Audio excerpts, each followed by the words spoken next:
That's clear. And there. There's no. I don't think they do council or do that from our ward. I don't know, but older than what, Yeah, that's the only one. You can just, you could just drive, there's only, it's just a couple of things. Do you want that now or? Yeah, yeah. With the beginning of the Okay. legislature, so I think. We can get started. Now with something. To the Ward 5 NPA. We're gonna get some slides on the screen momentarily. You guys listen to me. How come you're here and there? Yeah. Huh? Yeah. Yeah.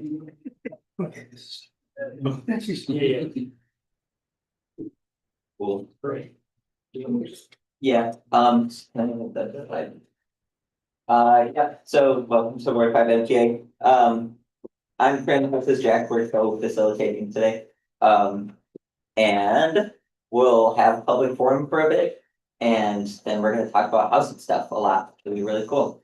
So as a reminder about what the NPA is, we're here to be engaged with each other and be respectful. And so don't be terrible to each other. Respect each other's differences, opinions and cultures and all that good stuff. Yeah, that's basically it. I'm excited for this discussion. I think it'll be interesting. So we'll have public forum for a bit, and then at 7:20 we'll start talking about housing and our ideas for how we might get ourselves out of this mess. So We usually introduce the steering committee before we actually. oh, cool, yeah. I'm Fran on the steering committee. I'm Jack on the steering committee. Jason, on the steering committee. And I'm Kathy, I'm the steering committee, and absent is Lena. And Fareed. And for Reed is outside, we keep it skewered. Oh, wow. Great. So with that, we can open up public forum. The ground rules, just that we ask that you identify yourself, first and last name. Residency, if you're in Ward 5 or not, you're allowed to talk, but just let us know. And any affiliation if you're speaking on behalf of an organization. Consider the time, limit comments to 3 to 4 minutes. If you have something really interesting to say, we'll probably let you go if there's not a lot of other stuff to be said, but be mindful that other people might want to speak and try to give everyone space. And we will cut you off if you're going too long. But other than that, we'll open the floor for public forum.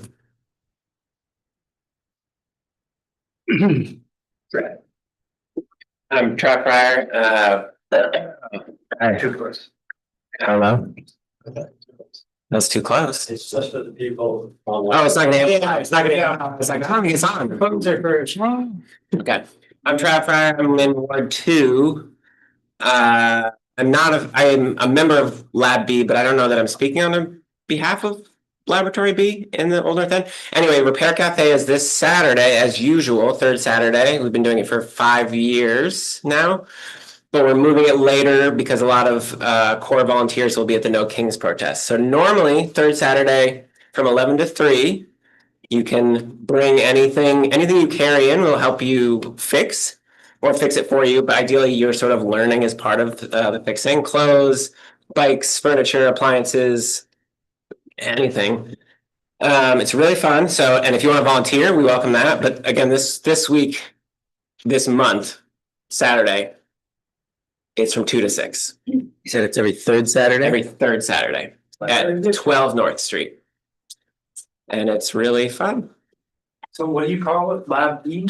So Laboratory B is it's sort of it's considered a hacker space, but it's sort of a co-working space with tools, and we like to hang out. Our open hours are Thursday nights. I'm going there after this. We hang out and eat pizza, and people work on various technical projects or selling, and so the Laboratory B is the space. We're a cooperative nonprofit. And then Repair Cafe is an event that we put on. That's an international organization.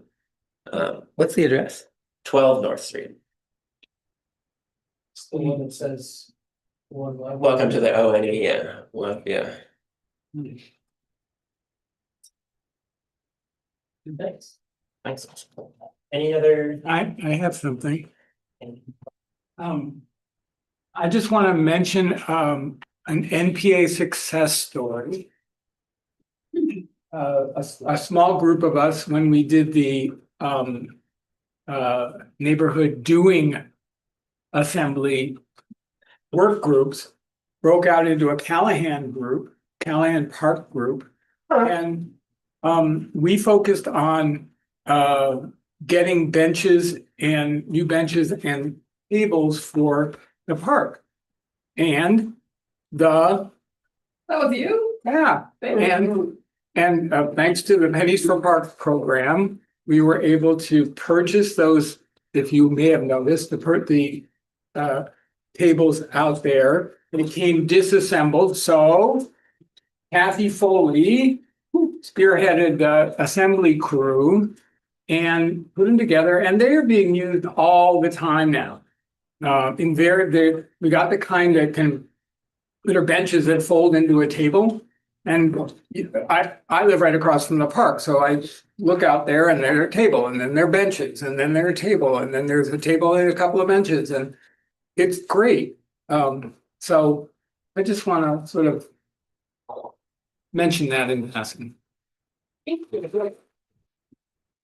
Just to mention, you don't have to put two of them together. They make a full-size picnic table if you put them back to back. It does fold down to make that's a one-sided picnic table. You know, there's two or three. We're gonna bring them in the bring them in the winter time so they don't become jumps on the sledding. Thank you, Andy. Oh, Andy Simon, Locust Street. Right. Next up, I saw, yeah.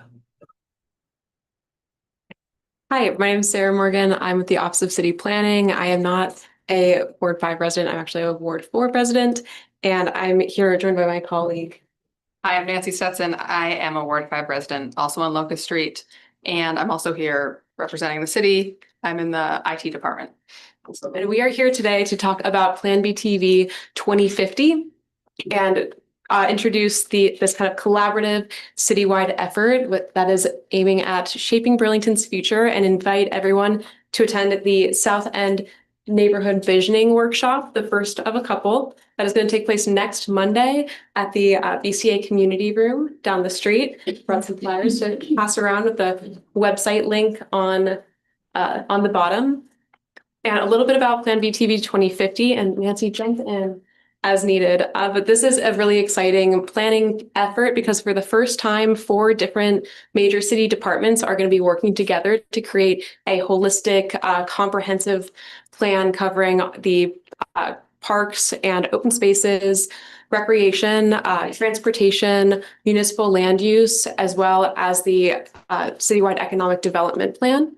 So we are really tackling this across departments and wanting to work together to create a plan that really reflects how Burlingtonians live, work, and really move throughout the city, which is that's not in silos like many planning efforts tend to be. So to kick this effort off, we are introducing some neighborhood visioning sessions, and these are opportunities for us to really get together with neighborhoods to identify community values and co-create kind of a shared vision that has opportunities to change and fluctuate throughout this process, but really start things off and get kind of the planning muscle to flex a little bit during this process. What time is it? Oh, 5:30 to 7:30. It's a drop-in. Yes, it is.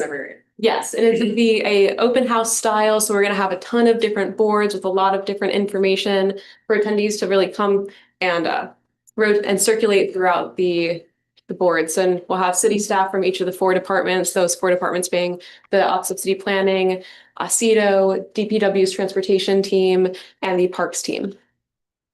Question. Are these intended as neighborhood scale events, meaning the feedback is about what I want in my neighborhood? And if so, where and when are there opportunities for engaging at the whole city level? Like, where do we want to go in the entire city? Yes, this one's both. So this one for the South End, there is the 2019 Plan BTV South End. So this one has a little bit of that focus too. That's an update of progress made since the creation and adoption of that plan, but also how we can think about progress made on all these plans at the citywide level. So it's going to be a little bit of both. I think that, we want to provide opportunities for both. And there will be a follow-up set of visioning sessions happening in December as well. Will you accept feedback here and now as well? Because I can't go on Monday. Oh, definitely. I will say, yeah, sure. Yes. Okay. I don't want to take up too much of the agenda and time, but we'll also have an online forum. Keep it extremely brief. Great. 50% more people, 50% fewer cars. Yeah. That opens the door for all kinds of good things. Great tagline, very easy to remember. Thank you. Also, I know you're here in Ward Yes. 5 telling us about the one down the street, but there's also other events around. Yes, for those who are not, I also can't come on Monday, so I was yeah. going to try to drop in on some other. Great. And there will be different neighborhood specific ones happening, not only next week, but also later into the winter time, and many, many, many other ways to engage across the next 18 months. But yes, we have the downtown and waterfront one happening. I'm forgetting all the dates actually right now. It's in the next section. They're happening over the next 2 weeks. I know that the East End is on the 30th. And I believe that we have, I don't have them off the top of my head. One in the North End and next Wednesday. Great question about the new North End. We have one of the old North End. Oh, great. Okay. New North End. I saw you and I thought new North End. For anyone who is curious about the new North End ones, we are doing a plan up there similar to Plan BTV South End. So that has undergone some significant visioning exercises there, and that one's a little different than these visioning sessions. I just have a question about that too. I'm Dave Foss. I live in this Ward 5. Is there any way to talk about using BCA building for events? Is there anybody there we can talk to them about? Because I think Ward 5 had a really good idea a couple of years ago now about trying to establish some kind of welcome hub for the new areas that are being developed in the South End. And we really think the South End is a welcoming part of Burlington. And I don't know if there's a place in BCA building that a community space that we could use. Admittedly, this will be my first time going in that building. So I'm not sure, and I can't speak on behalf of BCA, but I'm happy to get your email and put you in touch with someone from BCA to help answer that question. I didn't know exactly whether you were the person to talk to connect that, or Yeah, I guess I gotta talk to somebody else. Okay, thank you. Yeah, if you want to write your email on the back of here. And excited about the agenda and sticking around to hear about that. This was very good NPA. Yes. I didn't Yeah, know. made this list. Harley tells us that all the time. Well, Doesn't say it I've been coming for weeks and weeks now, and I was I trying to think get years and years, actually. I'm trying to get my feet in even more. Yeah, I did Ward and, 6. I want this whole city to really come together, and there's a lot of things that are threatening to separate the city, and I want that happening. I think Milo has the floor next. Yes, I have two quick announcements. One is the King Street Laundromat. Some of you may be familiar with that space. The owners do some really great, a lot of community service and a lot of mutual aid. For example, 3 hours on Wednesdays, they allow our homeless neighbors to wash and dry their clothes for free. I volunteered a few weeks ago and it was really a great experience. So they do look for volunteers to help out with that. I helped out with them too. Yeah, they're really great. And what they're doing this week is they have added they're calling it a community box. And people can drop off toiletries, non-perishable food, items that our neighbors are going to need. We're starting to get in the cooler weather. hand warmers, foot warmers, things like that. And they're having an event this Saturday. So depending on what people's schedules are around the No King protest, this Saturday from 1:30 to 3:30 in front of the laundromat, they're doing a little community get together to paint the box. And I guess it's going to be like a paint by numbers thing. So it's going to be fun.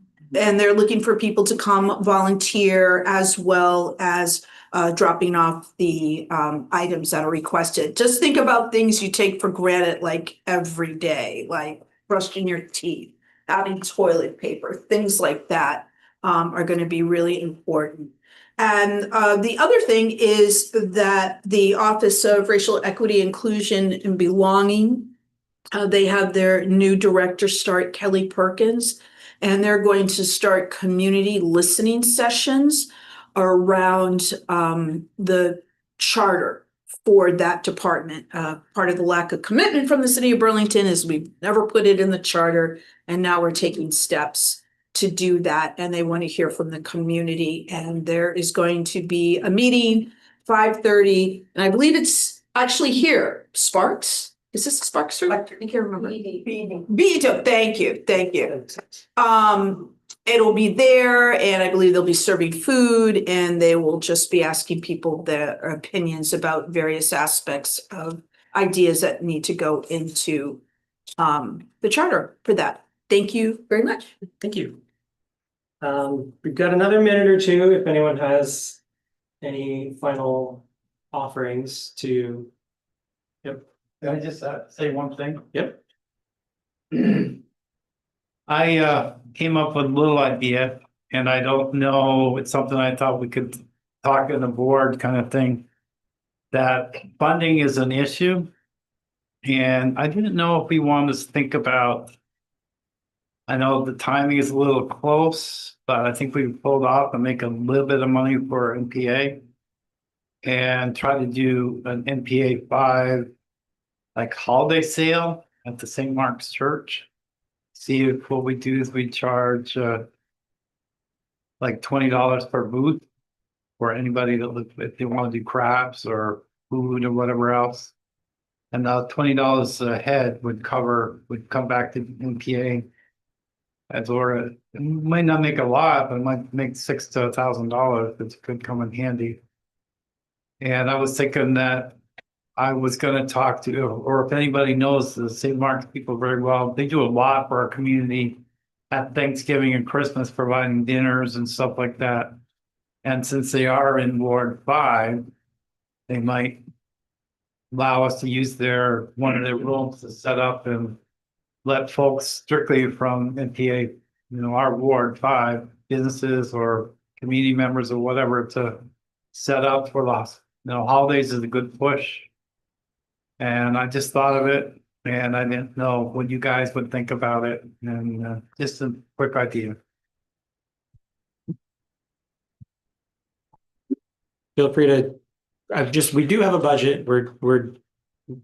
We can pay for most of the things that we need as an NPA, but if you want to chat more after, we can explore that. Great. So we're at 7:21 now, so we'll move on to the meat of our agenda tonight. And so the way, there's one more. Here we go. So the impetus for, I guess, the conversation tonight, last meeting, at the last Ward 5 NPA meeting in September, we had a community conversation where people all went around and talked about the relationship to housing, mostly, stepping back even further. The Ward 5 NPA has spent a good amount of time over the last 18 months looking to facilitate community conversations about things that seem important to us as neighbors, outside of just the sort of traditional NPA content. Sometimes we have months where there's not a lot of people coming in to present, and we try to fill that time with productive and interesting conversations. And one thing that has kind of been threaded throughout all of these conversations we've had, whether it's affordability or public safety, is housing. And instead of coming into this trying to figure out what would be interesting to talk about on our own, we figured we would put at the end of the meeting, open up the floor and just have some people talk about the things that come to mind and try to use that as a seed for a fuller meeting. And then we were relatively lucky in that we had no one asked to come to be here tonight. So we were immediately able to dive into that and have kind of a bigger, deeper discussion, community discussion about housing based on some of the topics that came out of that discussion. As we were putting together, pulling out what people were talking about and what we were thinking about as a steering committee, preparing for this meeting, one thing that came up was that we kind of found ourselves really interested in and felt would be a really great first place to explore is the kind of uncertainty around federal funding for different types of housing programs.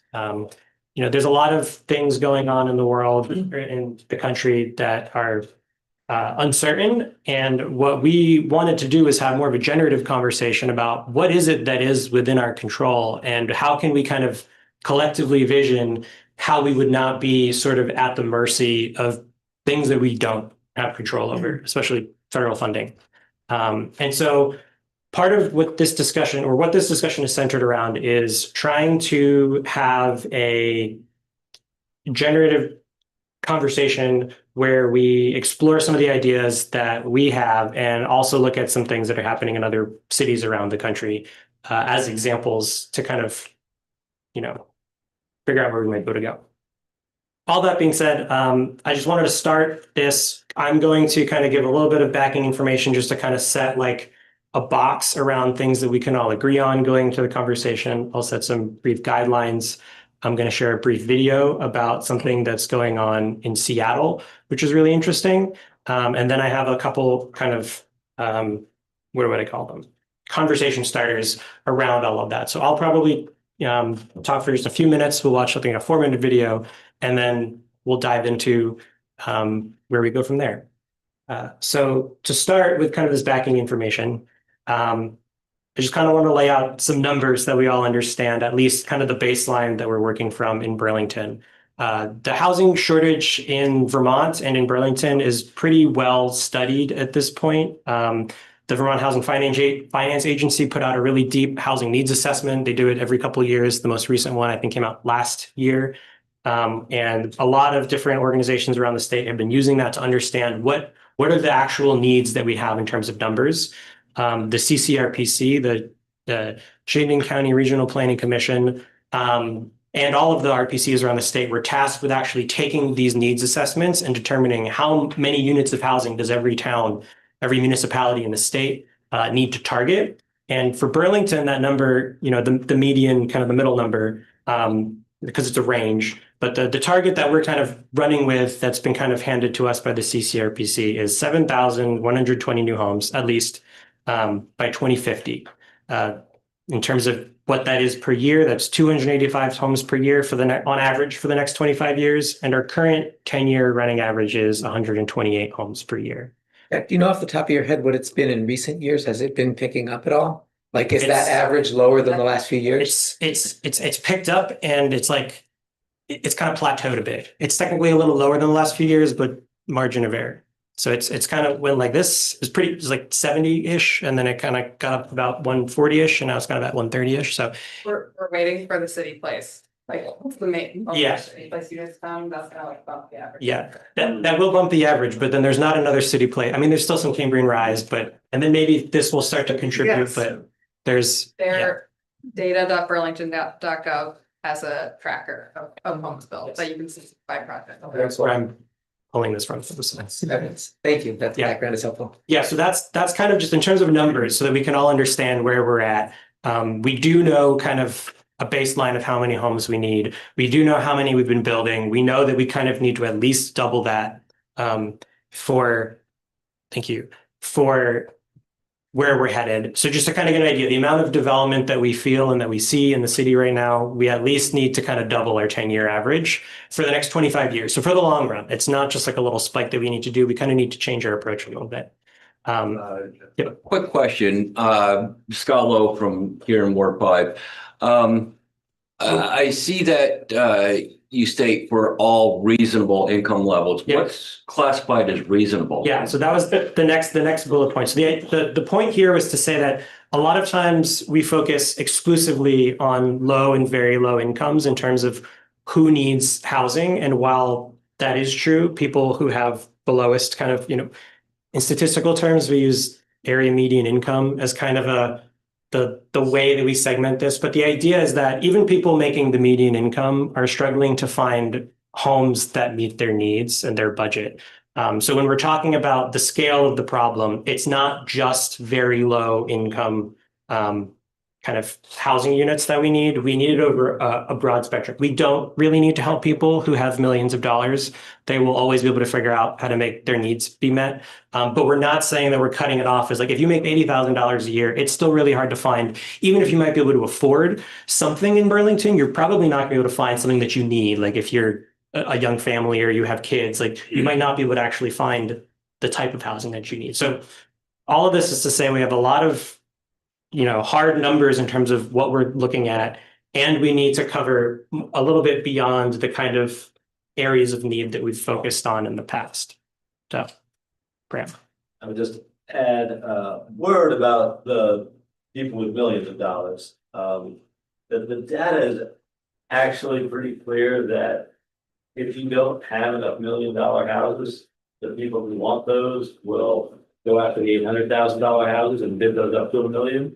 And the $800,000 people will then go after the 600 and bid those up. So I think you need the whole spectrum of housing, because a shortage in any segment affects everybody else. I didn't want to get into like a deep dive into like filtering. I was just trying to the idea was there is a cutoff where like we can stop worrying about people, but that cutoff is not like 80% of the median income. Yeah. It's probably 150 or even higher. So it's people of all incomes, up to doctors and lawyers, like people who we think of as high level professionals. There's a lot of people who can't find housing in Burlington, and what they do find, it drives up the prices and it affects everybody. So it's a holistic kind of picture we're looking at. Do we all feel good about this backing information?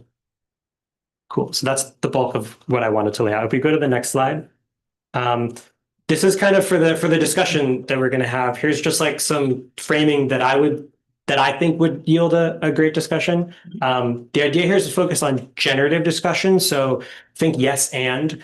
I think it's really easy to get caught in hearing an idea and being like, oh, that would never work because X, Y, or Z. And part of what we're trying to do here is explore maybe why those no buts exist and see if we can't get around them or be more creative in our thinking. To that point, the second one is to stay focused on opportunities within our power. And part of that is thinking a bit beyond of how we might grow the ability of what we can do as a city.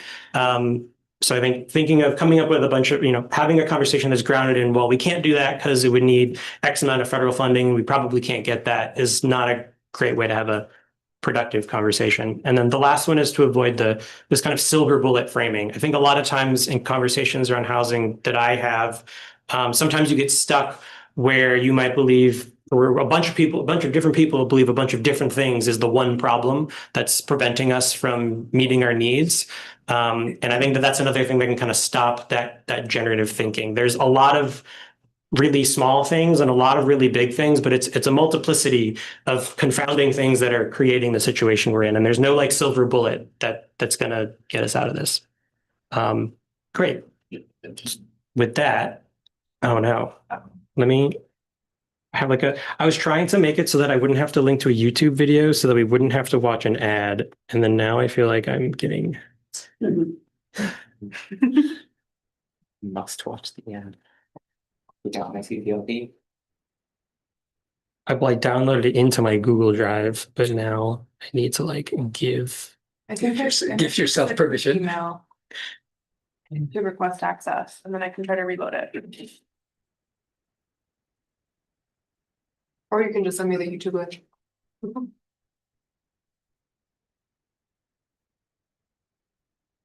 Okay, try it now. Yeah. CCTV cannot record anything from YouTube. Well, this isn't from YouTube. Wait, do you mean like legally? Yeah. Because we'll lose our access to YouTube. We broadcast. Okay. Anything from YouTube. Okay. Well, this is from YouTube, but it's not linked to YouTube. Should we pause the recording? I think to be safe, I need to do that, because otherwise, if we get bounced off YouTube, we're in a lot. Oh, yeah. So why don't we do that? I'll turn Yeah. off the recording Okay. and you guys do your film. And I'll share the link in the notes for anyone who is kicked offline and can't see this video. Okay. You good, Charlie? I think. So people who are on the Zoom can still see it. It's just we're not broadcasting it to YouTube, right? I'm still seeing the conference room here. But if not, While we're working out the technical difficulties, I just want to say thank you to our elected officials that are here tonight. Sent out the invitation, Sarah, Buddy, Tiff, and Graham. It's really important that you guys kind of hear, where we're going with this. And we really want to hear, your thoughts on things that are doable and, are not too pie in the sky based on your experience and where you are going to stay. Sarah, your background in housing, and Buddy, your background in that, to bring all of that along with the city council. So just thank you. And we love him. And we love. I'm sorry. Smack me inside. I don't think I'm gonna be able to get sound on this from this computer. So can I get like 5 minutes to think about how to get it onto this computer and then we can come back to it? Yeah, I can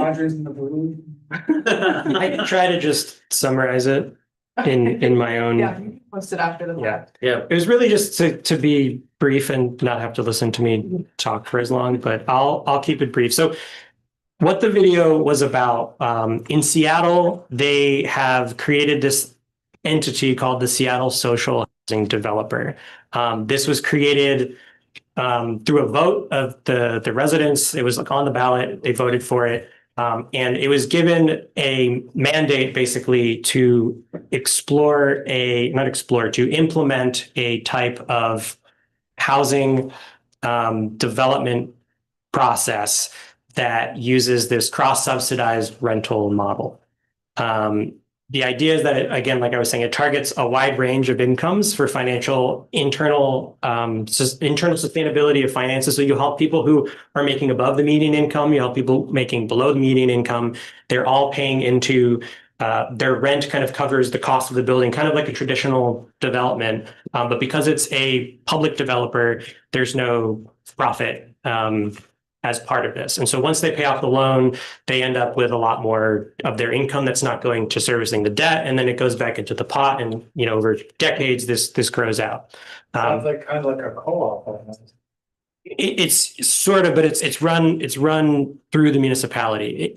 If you want a more local analogy, it's closer to CHT.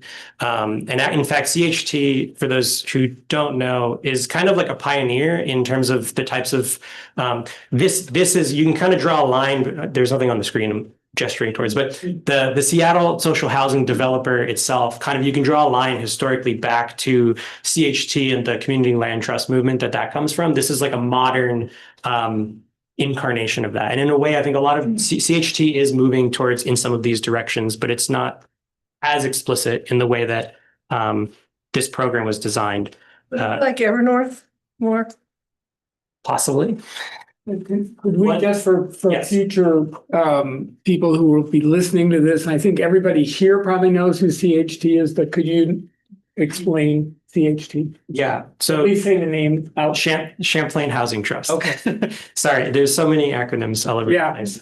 So Champlain Housing Trust historically started more about what do they call it? The shared equity model. So it's about kind of maintaining, it's for home ownership, but in a way where the equity that is built in the home kind of goes back to the community. There's a little bit that the owner can get out of it, but it modulates the pricing and makes equity less privatized in a way.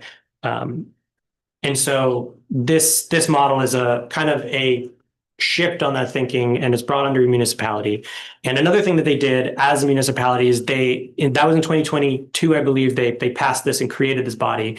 Earlier this year, they actually instituted a specific new tax that funds this more directly. And so not only does it have this model in the long term in terms of how it'd be sustainable in how it basically reinvests in more and more housing over time.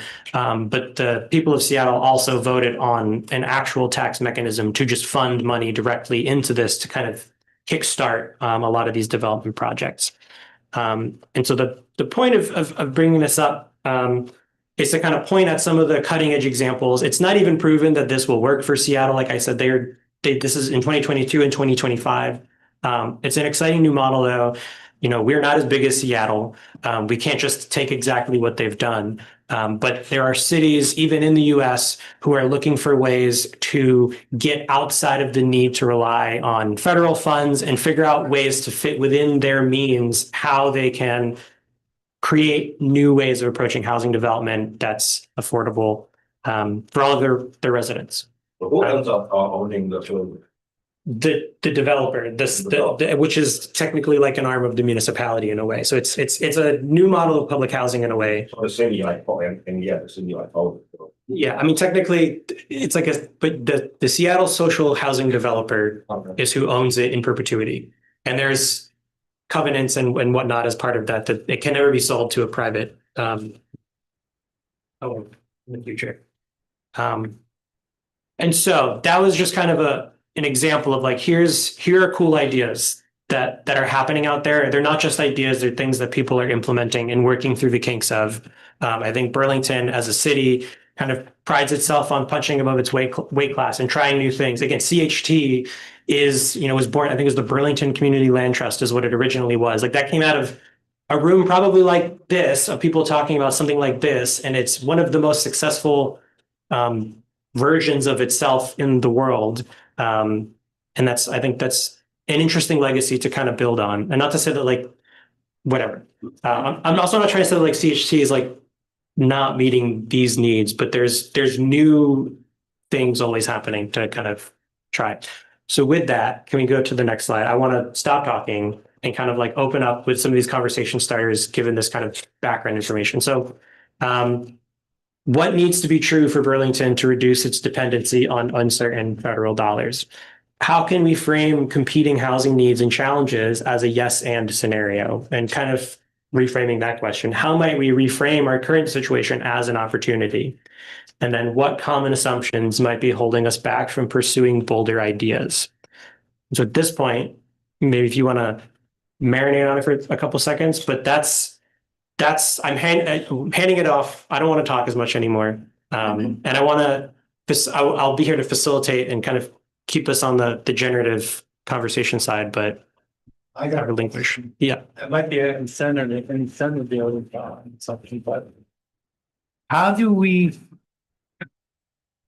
deal with the Airbnb things where a lot of these houses were nice houses and they're selling privately, buying privately and turned into Airbnb, which is taking some of the potential rental dollars away and buying property that could be used for more, housing for homeless, more affordable housing and stuff.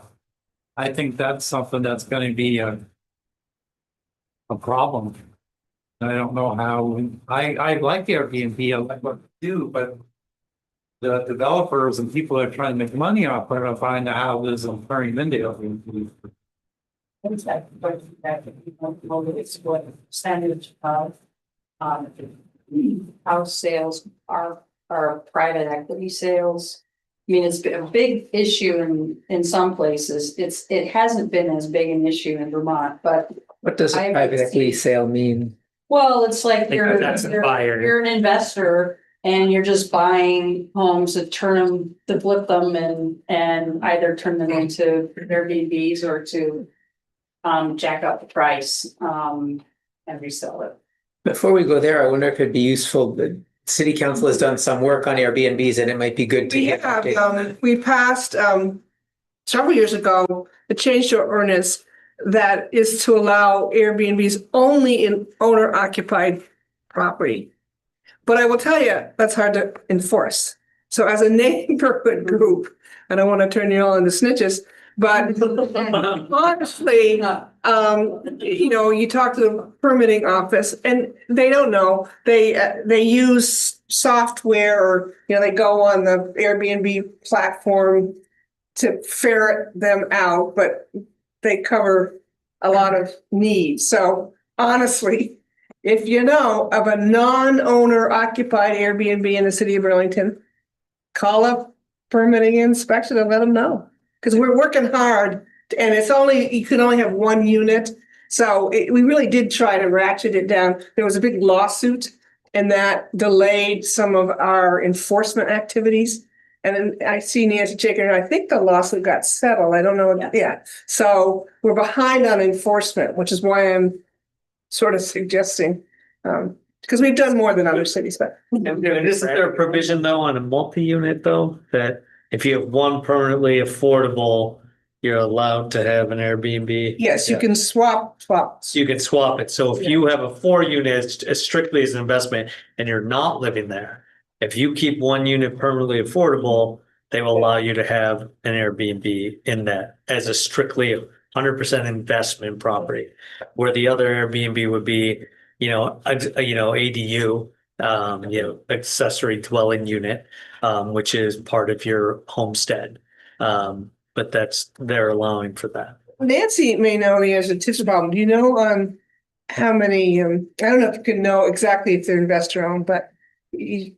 So I didn't introduce my title earlier, but I'm the senior policy and data analyst. So I've looked at a lot of these questions before. To the Airbnb question, the city estimates there's around like 400 Airbnb units across the city, which may sound like a lot, but there's 18,000 total units in Burlington. So Does that mean 400 that conform with the law? that we are aware of, whether they're conforming or not. Okay, so some of those might be ones that don't conform and you're going after them. Oh, yeah, hopefully they are. To clarify, the 400 is your estimate of how many there probably are in total, or 400 is how many you know about? How many there are in total? Okay. I mean, yes, it's possible there's some that are under the radar, but there's the city uses like a website scraper. That's Yeah. Okay. Yeah, it looks through them and tries to figure out where they are. One thing I've noticed several just by looking in research in myself, there are some key areas about actually in the areas I think that would be good affordable housing, but being bought up of investors, around the college and around other places and then shutting people out. I think this is I think it is just a fairly small amount of total units. Sarah also pointed out that there is a fairly hefty tax on short-term rentals now. It's like an additional 7%. Well, yeah, it's certainly the 9 is extra or the 2%? No, there was a big argument. Yes. Right. There was a misinterpretation in the implementation of that. And it started at 7, but it really was to be 9. So we corrected it in an ordinance change just recently, but that goes with Housing Trust Fund. And it Yes. makes a fair amount of sizable. So similarly, though, is there a way for the to analyze how many say apartments in Burlington are bought as either vacation places, are not occupied much of the year, but are Not just apartments, homes as well. oh, right. So we looked into this question for my work on the tax fairness committee. It's different. The city doesn't have a direct way of understanding that, but we looked at properties that aren't homestead, so aren't classified as primary residences, but then also are not on the rental registry. So we don't think they're being rented out long-term, and we don't think, and we don't think someone's living there full-time. And that's about 1,200 properties. So more like closer to 10% of all housing units. Or the housing properties, I think was the scale. It's a fair amount. And some people could declare non-homestead And say they moved to Florida and they did 6 months and a day in Florida to avoid Vermont income tax, basically, right? I mean, that's why they would do it and pay the non-homestead rate in real estate taxes. In that respect, some of those could be those type of homes. So we're getting them more on real estate taxes, but they're not paying our income taxes. So that could be a legitimate second home situation. If I could just corral us a bit, I think this is kind of, we're getting, I think, stuck a little bit on the silver bullet thing here is kind of how I would frame this. I think to the point, right, like 400 is kind of a lot, 1,200 is a little bit more. The scale of need, if we took every single perceived second home and every single Airbnb, that would buy us a couple of years, which would be great, but like that's also not realistic, and it doesn't meet, like 7,000 kind of at the low end in terms of new homes that we need to bring online in Burlington. I think it's important to talk about it and understand how that plays a role, but also, I think when I think of, as an engineer, I think of like orders of magnitude, right? Like we're kind of at too small of an order of magnitude for this to be something that changes the needle in what we're working on. So, and yet, let me just follow that up. And yet, when we're building these towers downtown with lake views and, that we are flirting with the possibility of even more non-owner occupied or non all year occupied thing, because that's very attractive to people who may have enough money to buy an apartment or rent an apartment and have it be empty most of the time. So there are now two houses on my block that are owned by people who are there a few months a year. I'm not suggesting this as a silver bullet, Jack. I'm suggesting that this informs what kind of housing we should be building so that we're not building housing that is particularly attractive to people who might not be living there all year. Sorry. I guess I want to go back to like kind of like the Seattle thing, but also I still don't understand why like government stopped building housing, like public housing, like I think that happened in the 80s. Like Deckard House, like why can't we like how did that happen, and like can we replicate like what happened with Deckard Tower, like because that was like Burlington built that, right? And that how like however a couple hundred people, like that's seems to me like that we should be thinking about just first like maybe like building houses. It seems to be very straightforward for us just to build the public housing. And also like when you walk around downtown, it's always like abandoned building that's just sitting there. Taking up space, and like it just deteriorates. And what can we do like as a city to like change that? So they're waiting to be built. Can we put this of the meeting? We're talking about.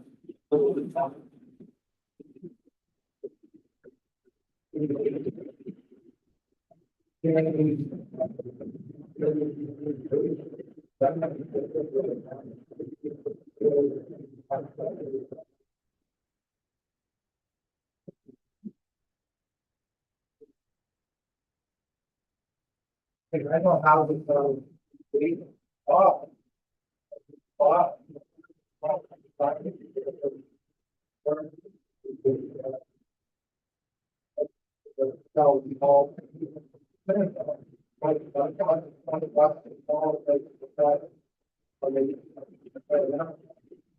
It sounds like you're pointing to two different issues. The Airbnb part, my sense is that the city's rules around Airbnb are on the strict side of what's out there. So it seems like that's a problem that we haven't solved necessarily, but we've created the framework for solving it. Like we don't need to make more changes to how we manage it. We just need to do effectively what we've already laid out. Because I haven't heard of any other place that has rules that strict about Airbnb. I think it's pretty uncommon. The second part is kind of what Andy's saying and what you said you did an analysis of units that are not homesteads and not being rented out. and that therefore one might infer they are vacant some portion of the year. And what that leads me to, that I've wondered if it's part of the bigger solution, I don't understand how this works, is I know you already, in effect, pay lower taxes for a homestead than for a second residence, sort of, but I don't fully understand how that works. And I've read about much more graduated tax systems, like apparently Hawaii has, where different categories of housing pay much different rates. And if you own some place and aren't there a good portion of the year, you pay through the nose. And is there anything that Burlington can do to change that, or is the property tax structure strictly a state thing and we would have to get the state to change it, or some combination? Nancy can probably answer some of that, but we'd always have, just keep in mind Vermont, for those of you, for something called a Dillon's Rule state. So all these changes have to go to the state legislature. Seattle did not have to go to the state legislature. So just said that, but I think two problems, and correct me if I'm wrong, Nancy, is we don't have the data. So we need a methodology to identify them, and the state doesn't do that, right? The second home. Yeah. My understanding is the state doesn't have a similar, or for their estimate. But do they actually have the data in their assessment database? And can They have homestead and non-homestead, but non-homestead also includes commercial. Right. So there needs to be work done. I think that's doable. That piece, and we couldn't start assessing them until we do that piece and literally know that house is occupied, only part-time. But I think that can get on the radar screen. It just, we don't, and I think the tax fairness, talked about it. Yeah. We don't have the data yet, so. We've done we did a couple things. Yeah. For many years, there were only two categories of property tax, homestead and non-homestead. But, and the fourth, we did category property double, I think. But we only had differentiation for two. There's now three specifically aimed at vacation homes. So there's now non-homestead residential. And if they're renting it out, Airbnb or renting out for commercial, but not homestead residential specifically for vacation. And to Pete's point about the abandoned buildings, there was a lot of talk about creating a category for derelict buildings and making it structuring it so that landlords are encouraged to either pick those properties up and put them in use or sell them, make it more and more expensive to let it then fall apart. So sorry, clarification, is what you're saying, does it do what Sarah was just saying we need, or is there a need in the realm of classifying that hasn't been met yet? My understanding is that we know where the non-homestead residential properties are. Okay, so what Nancy has been, by the next tax year. what Nancy has been trying to do, the state now has a structure for? Yeah, I thought it was sort of wrapped up in the new education bill. That's hasn't quite been worked out yet. So that I think the tax part, it's part of the education bill, but it's not. I don't believe it's one of the pieces that's contingent on adopting the new maps and all that, but I'm open. That, with a no, question mark in my I don't eyes. think it is at all. I mean, that bill. At any rate, it was a kind of a kitchen sink bill. And I do think that we'll have better data in the next tax year, as it relates to what Sarah was talking about. Great. So I would just say, as we try to generate ideas, I'd love to get rid of single family zoning. Well, we don't have it here. We have what? Effectively gotten rid of the neighborhood code, and Sarah can explain that more. And by the way, I'm Sarah Carpenter, Ward 4 City Councilor, former director of Vermont Housing Finance Agency, and former director of Cathedral Square. But the neighborhood code, which we did a lot of work on, and probably not as much work as Jack would want us to do, but and really all of us worked on it. Councilor Travers worked on it. So it's a framework for us to do a lot of this work. And my 2 cents of conversation is now we need to get to work.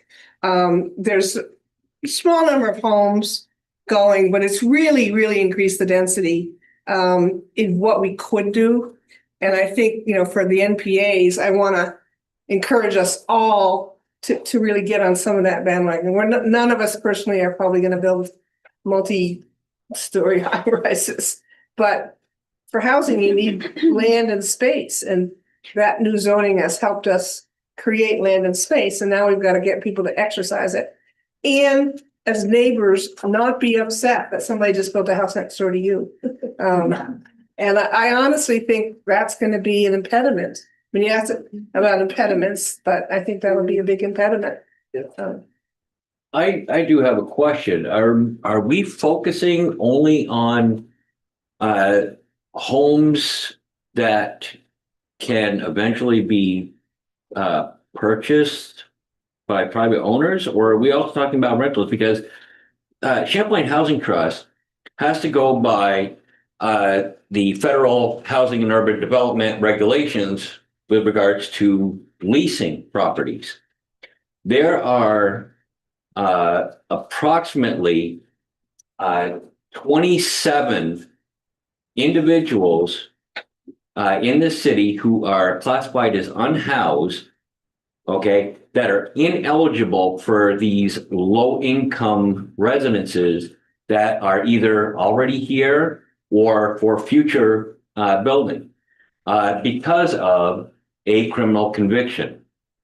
Now, we have more that are in Vermont prison systems that are being held beyond their minimums only because they have a lack of residency in their hometown of Burlington. So what I'd like to find out is if we are going to look for a solution or discuss a solution that we can implement quickly, or are we going to look at something that's going to eventually benefit Burlington residents somewhere 25 years down the road? Can I answer that or add a comment too? So as a steering committee, we discussed this for a couple hours, a couple of weeks ago, out of focus these discussions. And so what we're trying to do tonight is to focus on one area of things. So talking, Scott, specifically about what you're talking about, we thought about having that kind of discussion for this one. But because there's so much uncertainty with what's happening with HUD and with federal, we don't want it to be more of a downer for people to say, the sky's falling with low income housing. Because there are a lot of things that are really up in the air, especially with the government shutdown. So we decided to postpone that discussion, a deeper discussion on that particular thing, and specifically some of the things you're talking about right there, as to focus more on this as to a broad discussion. And this is why we invited people, our state representatives, city council members, to come and share what would be possible, what is within our control without the federal funding, projects like Seattle. And it's more of a, let's throw out a lot of different ideas about there, like the Jack said, the yes, but, or, and to build on these things. But we are going to tackle each one of these more specific things that I think we were here, not the last time, or actually. Yeah, it was the last time. It was the last time, yeah. Because then we had the steering committee meeting, which was another really long discussion. So where we did talk about these different areas. And so we're going to break this down through the year and invite people back, focus on these very specific issues that what can be done about that. We're trying to keep this one right here to more of the, what can we do without the federal dollars? What might be possible? What already is happening in Burlington and at the state level that we could build on? And so, we're not trying to push you off. Oh, no, I understand. Hold that thought. Yeah. I have one question again about your. Hang on one second. Jack looks like he wants to. A couple different things. First, I wanted to maybe use this as a transition, if I don't want to put you on the spot, but in terms of you're involved with VREC, the Vermont Real Estate Cooperative, as kind of another way to think about small scale, like, I don't think you have any federal funding, do you? We got a grant, but I don't think it's federal. Yeah. But do you, I mean, again, I don't want to put you on the spot, but are there anything as part of this conversation in terms of what the VREC is doing? And for maybe those who don't know what VREC is. Do people know what VREC is? Are there any other members here? I don't even know. We have like 70 something members. Vermont Real Estate Co-op has been around a few years. I'm a founding board member. I'm no longer on the board, but I was. We own a residential unit in Winooski, commercial condo in the Faux Hong building, and we're looking to buy another residential building. I think it's an interesting model. It's not my favorite, and part of it, I think there's a lot of different ways to do affordable housing. It's a very good one. I think we could do even better. Anyway, the way it works is people buy in for shares of increments of $1,000. One member, one vote, doesn't matter how much you put in, but you do get a 3 to 5% return per year. And so I haven't really chimed in here because we're not building new buildings right now. But it is a way of, it's sort of a form of a PREC, giving people a permanent real estate co-op, where the idea is to sort of remove real estate from the speculative market. So it's sort of similar to CHT, but, and this is one thing that I don't super love about it, is that anyone who lives in these buildings is a renter. And so and if they want to change certain things about the building, they have to sort of appeal to a board. So for me, ownership has more than just affordability, but yes. Are you able to charge below market rents, and are there income restrictions? Right, that's the challenge of buying a house right now. Like, you can buy something, but then you can't, it's so expensive that you can't charge market rents. The one in Winooski, where I think people have Section 8 housing vouchers for a couple of them. So that one we are able to do. It's like, but it's just borderline. It's like if things change, it's tight. Yeah. But that one we are able to do. Is that relevant here in South Hall? Yeah, I think the idea was to bring in a couple of different models. Yes. And then before we get back to David, I wanted to come back to Fareed's questions that I'm not sure we're totally answering, that I personally don't have the answers to, which was one, why can't we just build housing? Why can't the government build housing? I get the sense that this is before my time, but that the federal government's priorities had changed at some point a long time ago. And that's kind of in terms of how the federal government funds that type of housing development, which I think is kind of outside of our control. If anyone knows more about specifically. If you look at history, it was public housing, it was direct appropriations to build housing. Yeah. And in the 80s, the Reagan era, they really went away from direct appropriations. And in part because there was a lot of public housing failures around the country.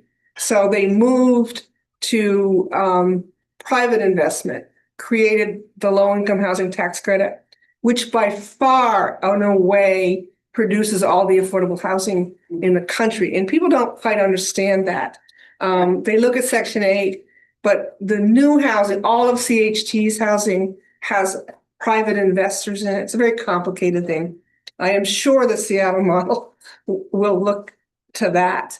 So it's just important to remember that, and the good and bad of this era is so much housing is tax driven. So the good is investors want somewhere to put their money and get a return. The bad is as you drive down tax rates for certain investors, they're not as available. So in a way, the biggest harm to affordable housing development is going to be, will investors want to continue to invest in it? Or will the federal government change the tax rates to make that undesirable? So it's a complication people haven't really thought as much about. It's not the HUD money. So, and then sort of tossing in that pot. So what could we do? We could have a state housing tax credit, and we do. It's very small. You could do something. I looked up the Seattle taxes. The one that was more interesting to me was the one where they actually provide a property tax relief if you have a unit that's lower income. So it's not the building, it's the unit. And I don't know if the tax fairness group, that's a big slug to implement in a city, but you know, that'll be interesting. And, you know, just my edit, it's political will. I mean, housing costs a lot of money. And I recall somebody I started building in the 80s, we were looking at 58,000 a unit. Now we're looking at $500,000 a unit. It's 40 years. And so we got to Wait, so Decker Tower was like hot money.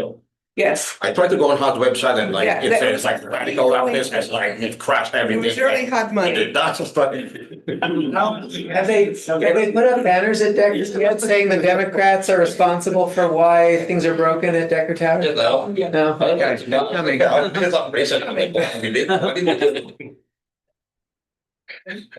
I'm also going to note that as part of Plan B TV New North End, we have created some, based on a lot of community visioning, there's actually been a lot of interest in when talking about if the city also wants to help build units in a way, where would that happen? And the city does also own a lot of properties, a lot of which are not really ecologically beneficial, or they are not so much as others. And mainly thinking about like some areas of like high acreage with a lot of grass space, and thinking creatively about whether or not there's opportunities for things there. I think in even Plan B TV South End, there's some areas, I think it was the school, Champlain, you know, explore opportunities there for potential housing. So I think there's definitely a lot of interest, but to Councilor Carpenter's point, there's a lot of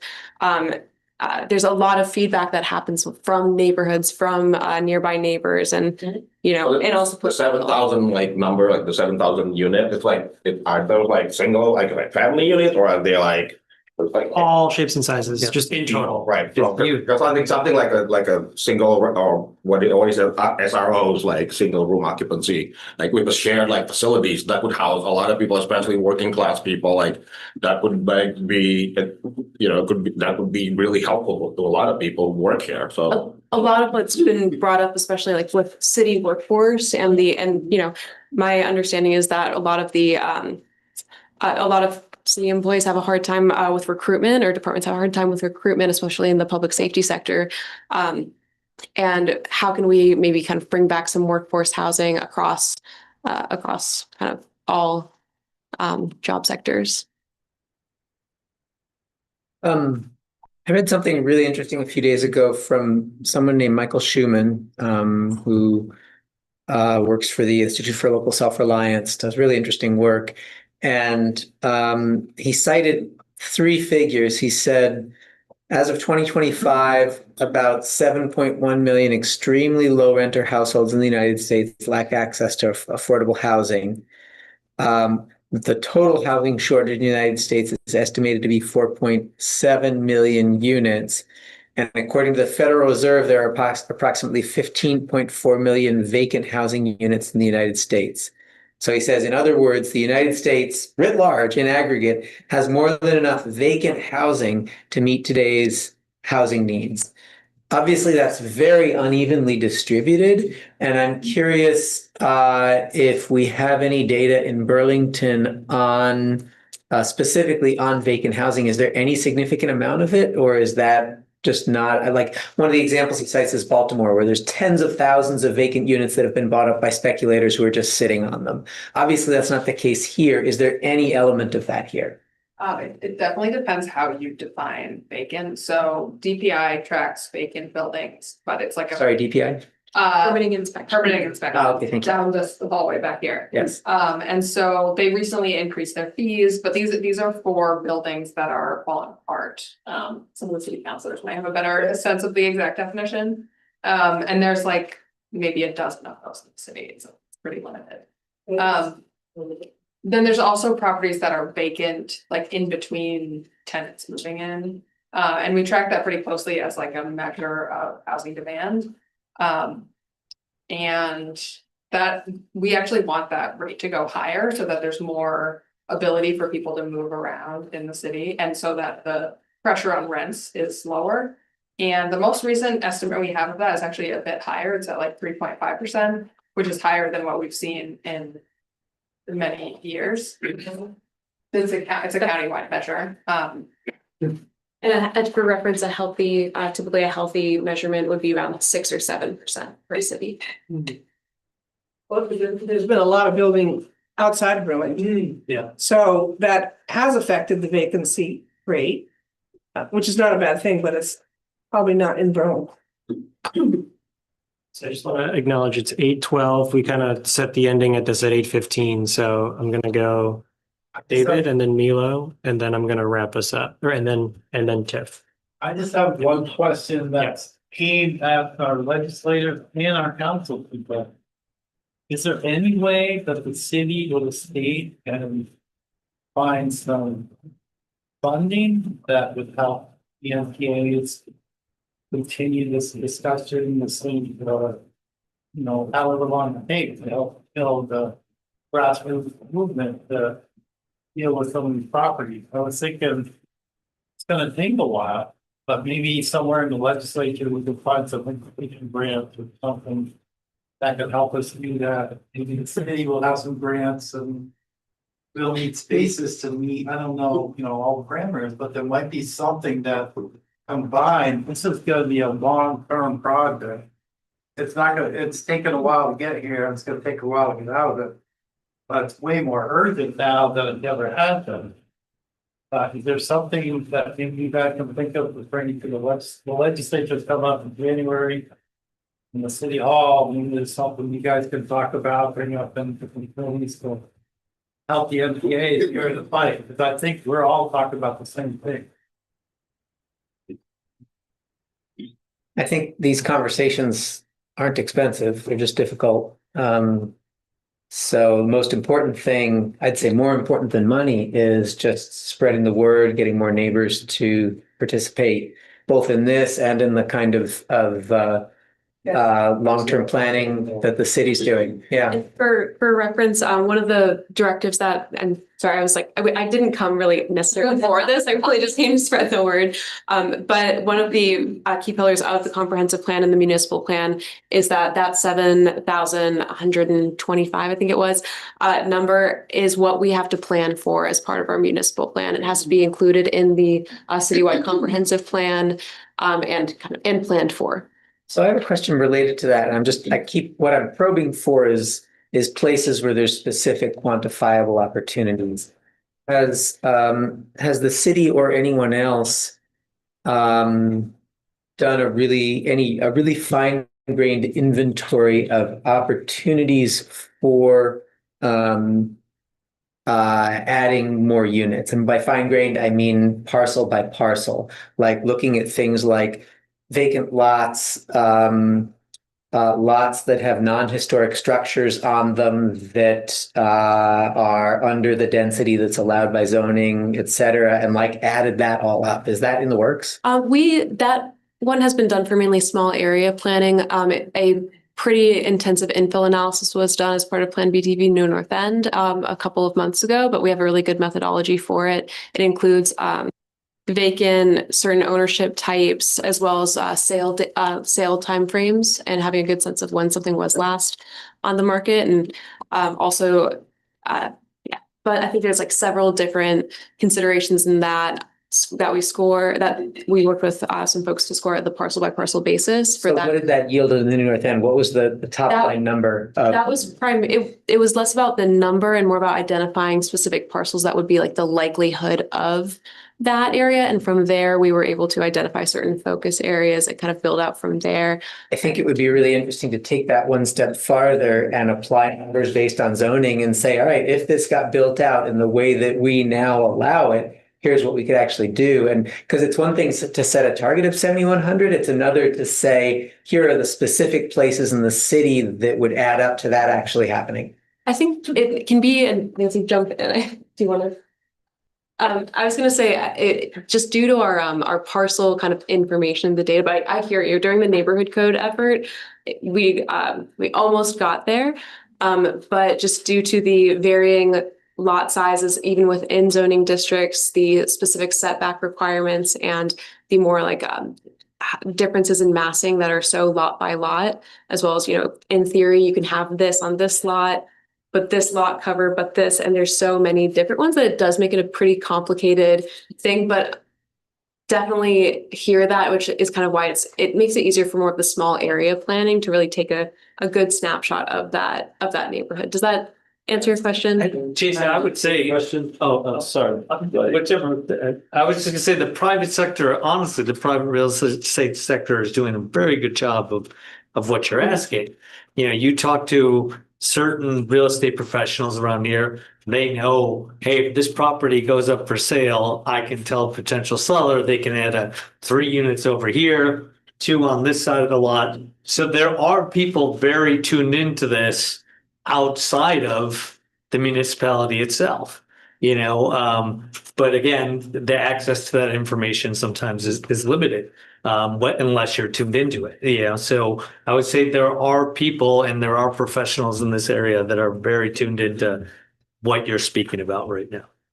And I was just gonna add the 7,100 units. It seems to me that should include new units at UVM, since those pull people out of the rental market. And one of note, the BPV 50 plan includes UVM units. And I realized that I didn't introduce myself at the beginning. So I will say, this is Bram Kleppner from Ward 6, legislator representing this district, signing off. Can I also? I did Milo. Did say Milo. Two words. Thank you. I just wanted to make an observation as a Central District City Councilor, something that I have dealt with a lot the last few years. And I have an understanding that I don't believe the city has anywhere near the count of the number of vacant houses, the number of vacant units in houses. And I kind of stumble on these when they become an issue. So neighbors reach out, contact, okay, vacant house, been vacant forever. Now people are squatting, they're using, there's issue with sanitary conditions. And so then I go to Bill Ward and I'm like, all right, I need you to reach out to this property. And I'm like, oh, that's interesting. It's the same owner that we are working with in a vacant property on Spruce Street, right? So we have these owners in the city. Maybe this person, an example of 115 Pine Street, if you ever are in that part of the downtown, it's a great building. It's been a great building for a very, very long time. Someone bought it. The permit is dated April of 2023. They started something, they stopped it, and there's at least 3 or 4 units in there that aren't being rented. And where's this person in terms of these investments that he's made in multiple houses and has dropped the ball on for some reason and not sold if he couldn't do something with it, what kind of pressure can we say, hey, you need to move it? And now he's dealing with the issues because we have so many people living on our street, they're going into these vacant.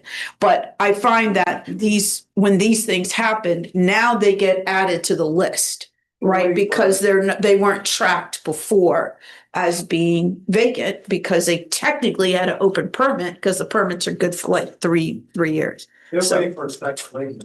I've talked to some people around it. They're waiting for the prices to go up. Hand it over to Public transportation. Thank you. Mm-hmm. Yay. I mean, it ties a lot of this together. Sarah's talking about the housing units in Chittenden County. Jason's talking about 50% fewer cars.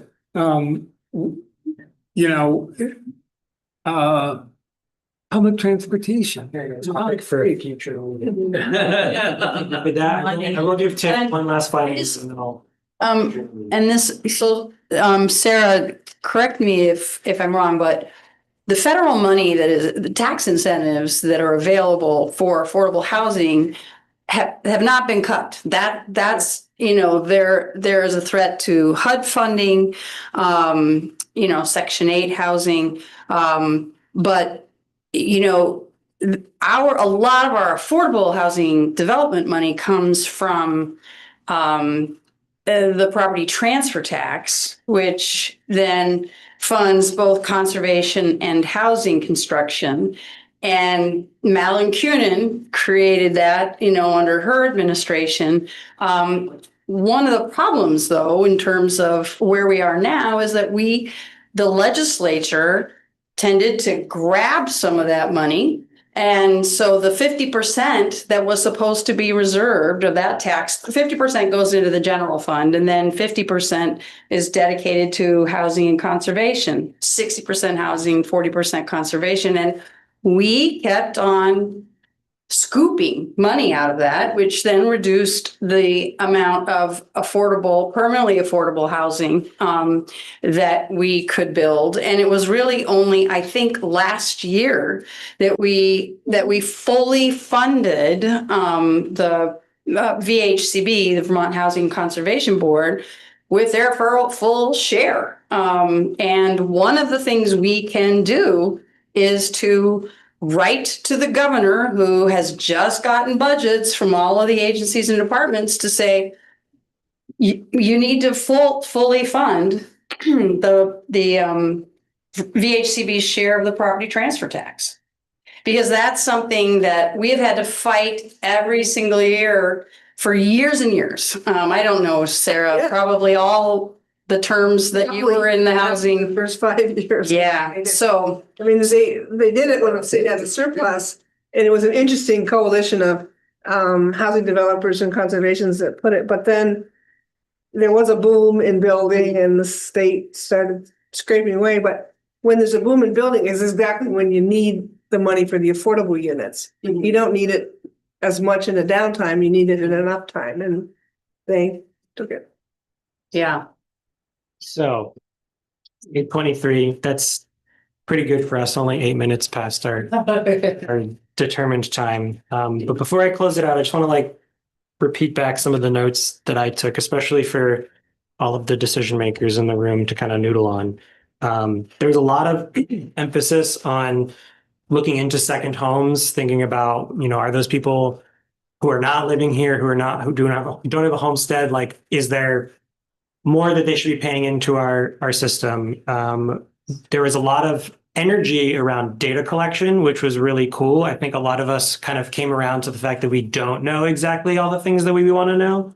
And I think that there's not always a lot of advocacy or excitement from the public about asking for the tools to do better data collection. So if there's maybe one interesting thing, to just kind of lend our voices to that idea of we want to know what's going on. And we take a census of the properties, go step by step each property and. Yeah, so the idea is just how do we acknowledge that we all want to know more specifically, and whether that requires new legislation or new things that enable us to collect that data. It sounds like the new property tax or the new property declaration, homestead declaration, might be a step in that direction. And then the last thing just being the housing trust fund that we do already have, and that we've made movements to funnel more money towards it, to kind of think of that as a tool, as one of the only tools that we do have to kind of find and put money towards housing in Burlington, to kind of think about what more we can do with that and what it might look like to scale that up, even not incrementally, but potentially bigger. I just want to extend a big thanks to our guests who joined us tonight, both who represent the ward and who are from afar, and really appreciate you lending your expertise to the discussion. I hope it was also useful and interesting for you. And as was intimated at the beginning, I think Kathy really emphasized we may well have an ongoing thread here at the NPA of talking about various aspects of housing. I suspect it'll have to shrink and grow depending on what other things need attention, but to one degree or another, it seems like it's such a perennial and pressing issue that it deserves ongoing attention. And hopefully you guys will all be back. All right. Well, thank you. 8:26, 11 minutes. I'll officially adjourn the Ward 5 NPA meeting. Thank you. Thank you. Thank you, Jack. You. Very interesting. Thank you, Charlie.